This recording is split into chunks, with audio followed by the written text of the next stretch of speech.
Hello बच्चों, कैसे हैं आप सब लोग। आज एक और इम्पॉर्टेंट एंड इंटरेस्टिंग वीडियो के साथ मैं आप लोगों के सामने आया हूँ।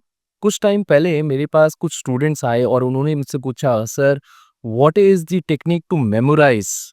किस तरह से हम इफ़ेक्टिवली चीज़ों को मेमोराइज कर सकते हैं। आज मैं आप लोगों के साथ डिस्क्लोज करने जा रहा हूँ जो टेक्निक मैं पर्सनली यूज़ करता हूँ to memorize anything. And what is the most effective technique, आइए उसको सीखते हैं स्क्रीन के ऊपर जाकर। आइए बच्चों, सीखते हैं what is the effective learning technique जिससे कि आप किसी भी चीज को मेमोराइज कर सकते हैं। The very first step is effective reading. जो भी आप चीज पढ़ना चाह रहे हैं, याद करना चाह रहे हैं, सबसे पहले उसे ध्यानपूर्वक पढ़िए।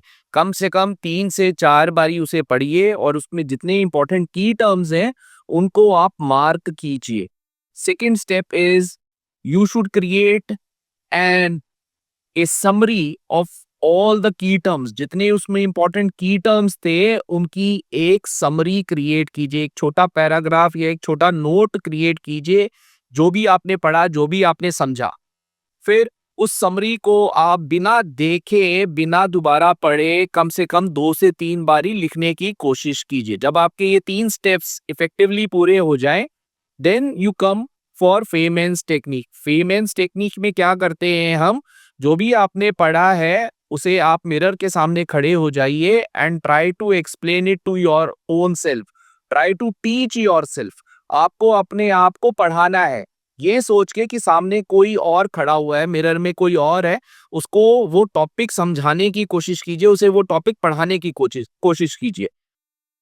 After this we will come to step number 5। Feynman's technique complete करने के बाद you should create a flow chart on the basis of your understanding. उस टॉपिक का एक छोटा प्रिसाइज फ्लो चार्ट क्रिएट कीजिए and then after this you are ready to take a mock test of that topic. इससे आपको पता चल जाएगा कि आपकी कितनी लर्निंग हुई है उस टॉपिक के अंदर, आपको कितना याद है। और इस टेस्ट को आप लीजिए, इस मॉक टेस्ट को लीजिए। And the seventh step is revision and repetition. Revise and repeat, revise and repeat, कम से कम 2 से 3 बारी इस सारे स्टेप को दोबारा से इंप्लीमेंट कीजिए। So this is how you can go for effective learning. And इस तरह से आप किसी भी टॉपिक को लंबे समय तक अपने ब्रेन में याद कर सकते हैं, उसकी रिटेंशन आप बढ़ा सकते हैं। Thank you for watching this video. Thank you so much.